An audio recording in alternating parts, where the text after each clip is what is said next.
கிறிஸ்துவுக்குள் பிரியமானவர்களே, உங்கள் யாவருக்கும் மீட்பெரும் இரட்சகருமாகிய இயேசு கிறிஸ்துவின் இனிதான நாமத்தினாலே என் அன்பின் வாழ்த்துக்கள். மீண்டும் ஒரு விசை சமயத்திற்கேற்ற வார்த்தை என்கிற தலைப்பிலே கர்த்தருடைய வார்த்தைகளை உங்கள் மத்தியிலே பகிர்ந்து கொள்வதில் மிகுந்த சந்தோஷப்படுகிறேன். ஆண்டவர் ஆசீர்வதிப்பாராக. இந்த நாள் உங்களுக்கு ஆசீர்வாதமாக இருக்கும்படி உங்களை மனதார வாழ்த்துகிறேன். இந்த நாளிலும் கூட உங்களுக்காக ஒரு வசனத்தை வாசித்து உங்களுக்காக ஜெபிக்க விரும்புகிறேன். 1 சாமுவேல் 9ஆம் அதிகாரம் அதனுடைய 20வது வாக்கியத்தை வாசிக்க போகிறோம். 3 நாளைக்கு முன்னே காணாமற் போன கழுதைகளை பற்றி கவலைப்பட வேண்டாம், அவைகள் அகப்பட்டது. இதல்லாமல் சகல இஸ்ரவேலின் அபேட்சையும் யாரை நாடுகிறது? உன்னையும் உன் வீட்டார் அனைவரையும் அல்லவா என்றான். கர்த்தருக்கு ஸ்தோத்திரம். என் கண்பான தேவ பிள்ளைகளே, சமயத்திற்கேற்ற வார்த்தை என்கிற இந்த தலைப்பிலே, இந்த பகல் வேளையிலே தேடுகிறார்கள் சீக்கிரம் வா என்கிற தலைப்பிலே நாம் சிந்திக்க போகிறோம். இஸ்ரவேல் ஜனங்களை எகிப்திலிருந்து ஆண்டவர் கானானுக்குள் நடத்தி கொண்டு வந்து அவர்கள் மிகவும் ஆசீர்வதித்து நன்மையாய் நடத்தி கொண்டு வந்தார். இந்த நாட்களிலே இஸ்ரவேல் ஜனங்கள் எங்களை ஆளுவதற்கு ஒரு ராஜா வேண்டும் என்று கேட்டுக்கொண்டார்கள். அவர்கள் கேட்டுக்கொண்ட பிரகாரமா ஆண்டவர் சாமுவேல் இடத்துல சொன்னார், நீ சவுலை ராஜாவாக அபிஷேகம் பண்ண வேண்டும் என்று சொல்லி ஆண்டவர் அவரை ராஜாவாக தெரிந்து கொண்டார். முழு இஸ்ரவேல் அனைத்திற்கும் ராஜாவாக இருக்கும்படி கர்த்தர் சவுலை தெரிந்து கொண்டார். இப்பொழுது முழு இஸ்ரவேல் நாடும் முழு இஸ்ரவேல் மக்களும் ஒரு ராஜாவை தேடிக் கொண்டிருக்கிறார்கள். முழு இஸ்ரவேலும் முழு இஸ்ரவேல் ஜனங்களும் முழு தேசமும் ஒரு ராஜாவை தேடிக் கொண்டிருக்கிறாங்க. எங்களை ஆளுவதற்கு ஒரு ராஜா வேண்டும், எங்களை நடத்துவதற்கு ஒரு ராஜா வேண்டும், யுத்தத்தை முன்னெடுத்து நடத்துவதற்கு ஒரு ராஜா வேண்டும், திட்டங்களை வகுப்பதற்கு ஒரு ராஜா வேண்டும் என்று சொல்லி முழு இஸ்ரவேலும் முழு தேசமும் ஒரு ராஜாவை தேடிக் கொண்டிருக்கிறது. அந்த ராஜா இப்பொழுது என்ன செய்து கொண்டிருக்கிறார்?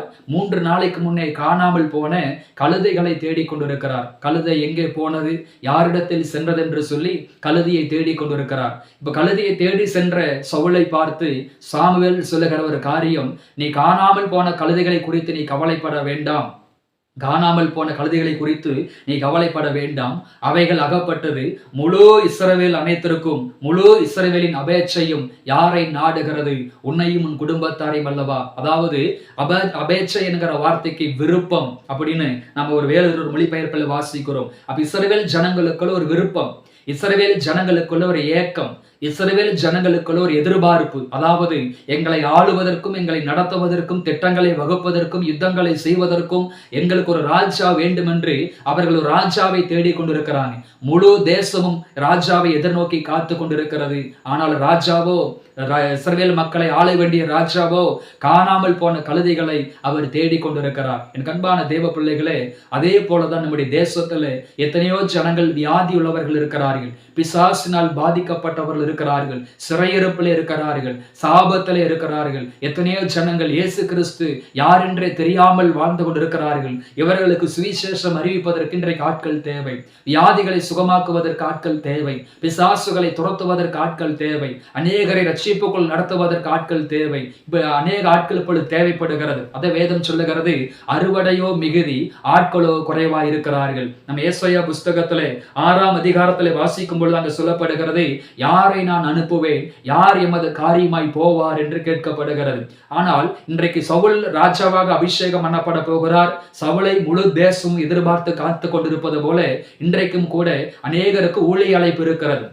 அநேகருக்கு ஆண்டவர் நேரடியாக சொப்பனத்தின் மூலமாக தேவ ஊழியர்கள் மூலமாக ஆண்டவர் ஊழியத்திற்கு அழைத்திருக்கிறார். அவர்களுக்கு நன்றாக தெரியும் நான் ஊழியத்திற்குரியவன் என்று, அவர்களுக்கு நன்றாக தெரியும் நான் ஊழியத்திற்குரியவள் என்று அவர்கள் எல்லாருக்கும் நன்றாகவே தெரியும். அப்ப ஊழியம் செய்ய வேண்டிய அநேகர், கிருபை பெற்ற அநேகர், அபிஷேகம் பெற்ற அநேகர், ஜெபித்து வரங்களை பெற்றுக்கொண்ட அநேகர், ஸ்தோத்திரம், ஜனங்களுக்காக பயன்படாமல், உலகத்திற்காக பயன்படாமல், சுவிசேஷத்திற்காக பயன்படாமல், வியாதிகளை சுகமாக்குவதற்காக பயன்படாமல், பிசாசுகளை துரத்துவதற்காக பயன்படாமல், சவுல் உலகத்தை தேடி போனது போல, கழுதையை தேடி போனது போல அநேகர் இன்றைக்கு உலக காரியங்களில் சிக்கி தவிக்கிறார்கள், உலக நன்மையின் பின்ன ஓடிக்கொண்டிருக்கிறார்கள். ஸ்தோத்திரம், சூழ்நிலைகளின் நிமித்தமா ஓடிக்கொண்டிருக்கிறாங்க. அப்போ முழு தேசமும் முழு நாடும் ஒரு இஸ்ரவேலும் முழு இஸ்ரவேலும் ஒரு ராஜாவை தேடிக் கொண்டிருக்கும் பொழுது ராஜா கழுதையை தேடி போனார். ஜனங்களுடைய கவலைகளை பாரங்களை புரிந்து கொள்ளாமல், ஜனங்களுடைய விருப்பங்களை புரிந்து கொள்ளாமல், ஜனங்களுடைய தேவைகளை அறிந்து கொள்ளாமல் கழுதையை தேடி போனது போல இன்றைக்கு நிறைய பேர் பிசாசுகளை துரத்துகிற வரங்களை வைத்துக் கொண்டே பிசாசுகளை துரத்தாமல் இருக்கிறார்கள். வியாதிகளை சுகமாக்கக்கூடிய கிருபைகளை வைத்துக் கொண்டே வியாதிகளை சுகமாக்காமல் இருக்கிறார்கள். தனிநபர் சுவிசேஷம் அறிவிக்கக்கூடிய கிருபையை வைத்துக் கொண்டே சுவிசேஷம் அறிவிக்காமல் இருக்கிறார்கள். தீர்க்க தரிசன கிருபைகளை பெற்றுக்கொண்டு தீர்க்க தரிசனம் உரைக்காமல் இருக்கிறார்கள். சபை நடத்துகிற அழைப்பை பெற்றுக்கொண்டு சபையை நடத்தாமல் இருக்கிறார்கள். தனக்கு ஊழியம் இருக்கிறது என்று அறிந்தும் சவுலை போல அபிஷேகம் இருக்கிறது என்று அறிந்தும் கிருபைகள் இருக்கிறது என்று அறிந்தும் வரங்கள் இருக்கிறது என்று அறிந்தும் இன்னும் கர்த்தருக்காக பயன்படாமல் கழுதையை தேடிக் கொண்டிருக்கிறார்கள். வேலையை தேடிக் கொண்டிருக்கிறார்கள். உலக நன்மைகளை தேடிக் கொண்டிருக்கிறார்கள். என் அன்பான தேவ பிள்ளைகளே, ஆண்டவர் உங்களை அழைக்கிறார். இந்த பகல் வேளை அழைக்கிறார். கிருபை பெற்றவங்களே, ஆண்டவர் உங்களை அழைக்கிறார். அபிஷேகம் பெற்றவர்களே, ஆண்டவர் உங்களை அழைக்கிறார். ஊழிய அழைப்பை பெற்றுக்கொண்டும் சூழ்நிலை நிமித்தமா வேலை செய்து கொண்டிருக்கிற பிள்ளைகளே, இதுவே சரியான காலம், இதுவே சரியான நேரம். தேவனுடைய ஊழியத்தை செய்வதற்கு இதுவே சரியான காலம். அதனால சீக்கிரமா உங்களுடைய அழைப்பிற்கு நீங்கள் கீழ்ப்படிந்து உங்கள் கிருபைகளை ஊழியங்களிலே பயன்படுத்துங்கள். இப்பொழுது பாருங்கள், முழு இஸ்ரவேலும் முழு தேசமும் சவுலை தேடிக்கொண்டிருக்கிறது. சவுல் சொல்லுகிற ஒரு காரியம் என்னவென்று சொன்னால், நீர் இப்படிப்பட்ட வார்த்தைகள் என்னிடத்தில் சொல்வதென்ன? என் கோத்திரம் மிகவும் சிறியது. இந்த தேசத்தில் எங்கள் கோத்திரம் மிகவும் சிறியது. 1 சாமுவேல் 9ஆம் அதிகாரம் 21ஆம் வாக்கியத்திலே எங்கள் கோத்திரம் சிறியது, எங்கள் குடும்பம் சிறியது, நான் சிறியவன் என்று சொல்லுகிறார். ஒரு தாழ்வு மனப்பான்மை.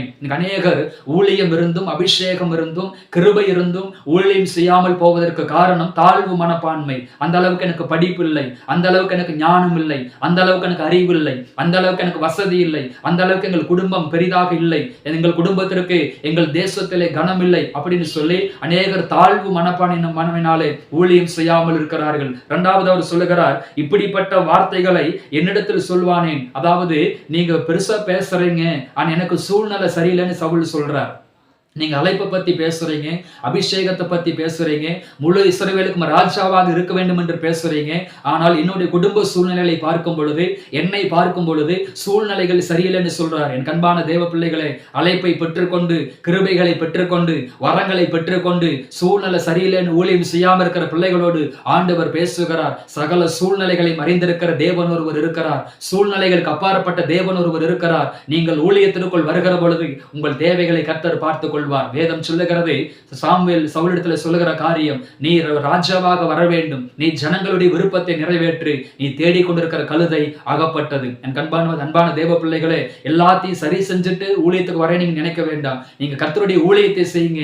நீங்கள் தேடிக்கொண்டிருக்கிறது உங்களுக்கு அகப்படும், நீங்கள் விரும்பினது உங்களுக்கு கொடுக்கப்படும். அதே போல பாருங்க, அந்த சவுலுக்காக தேவன் ஒரு முன்னாந்தோடைய ஆயத்தம் பண்ணி வைத்திருந்தார், ஒரு நன்மையை ஆயத்தம் பண்ணி வைத்திருந்தார் என்று வேதத்தில் வாசிக்கிறோம். முதலாவது தேவனுடைய ராஜ்யத்தை நீதியும் தேடுங்கள், பின்பு எல்லாம் கூட கொடுக்கப்படும். கர்த்தருடைய ஊழியத்தை செய்யுங்க. உங்களுக்காக எல்லாவற்றையும் தேவன் ஆயத்தம் பண்ணி வைத்திருக்கிறார். உங்கள் வாழ்க்கை, உங்கள் குடும்பத்திற்கு, உங்கள் எதிர்காலத்திற்கு தேவையான எல்லாவற்றையும் தேவன் ஆயத்தம் பண்ணி வைத்திருக்கிறார். சவுலை தேடினது போல இன்றைக்கு இந்த தேசம் உங்களையும் தேடிக்கொண்டிருக்கிறது. சீக்கிரமா வந்து கர்த்தருடைய ஊழியத்தை செய்யுங்க. ஆண்டவர் உங்களை இந்த நாளில் ஆசீர்வதிப்பாராக. ஜெபிப்போம். அன்பின் பரலோக பிதாவே, ஆசீர்வாதமான இந்த பகல் வேலைக்காக உமக்கு நன்றி. முழு இஸ்ரவேலும் ஆண்டவரே சவுலை தேடிக்கொண்டிருந்தாங்க. அந்த சவுலோ கழுதையை தேடிக்கொண்டிருந்தாரப்பா. அதே போல அநேக அழைப்பு பெற்ற பிள்ளைகள், அபிஷேகம் பெற்ற பிள்ளைகள் கர்த்தருடைய ஊழியத்தை செய்யாமல் அன்றொரு உலக வேலைகளை செய்து கொண்டு இருக்கிறாங்க. ஆனால் இன்றைக்கு தேவையுள்ள ஜனங்கள் தேசத்துல நிறைய இருக்கிறாங்கப்பா. அந்த ஜனங்களுடைய விருப்பங்களை நிறைவேற்ற, ஜனங்களை சுகமாக, ஜனங்களை விடுதலைக்குள்ளாக நடத்துவதற்கு இன்னும் அநேக ஊழியர்கள் தேவை. அறுவடையோ மிகுதி, ஆட்களோ குறைவாண்டவரே. அப்ப யாரெல்லாம் அழைப்பு பெற்று ஊழியம் செய்ய முடியாமல் தவித்துக் கொண்டிருக்கிறார்களோ அவர்களுக்கு இது ஒரு ஆவியானவருடைய சத்தமாக, கர்த்தருடைய சத்தமாய் புறப்பட்டு சொல்லட்டும் ஆண்டவரே. அவர்களை உணர்வடைய பண்ணட்டும். ஊழியத்திற்கு வருவதற்கு எதெல்லாம் இந்த பிள்ளைகளுக்கு தடையாய் இருக்கிறதோ அந்த தடைகள் இயேசுவின் நாமத்தில் நீங்கட்டும். தாழ்வு மனப்பான்மைகள் மாறட்டும். இவங்கள் ஊழியத்திற்கு வருவதற்கு எந்தெந்த தேவைகள் சந்திக்கப்பட வேண்டுமோ அந்த தேவைகள் எல்லாம் பரிபூரணமாக சந்திக்கப்படுவதற்கு ஆண்டவர் உதவி செய்யும்படியாக ஜெபிக்கிறோம். ஒவ்வொரு பிள்ளைகளையும் ஆசீர்வதையும் இந்த நாள் ஆசீர்வாதமாக இருக்கட்டும். எல்லா தடைகளை மாற்றி போடு முன் செல்லும் இயேசுவின் நாமத்தில் பிதாவே, ஆமென், ஆமென். கிறிஸ்துவுக்குள் பிரியமானவர்களே, இந்த வார்த்தைகளின் அடிப்படையிலே ஆண்டவர் உங்களை ஆசீர்வதிப்பாராக. God bless you.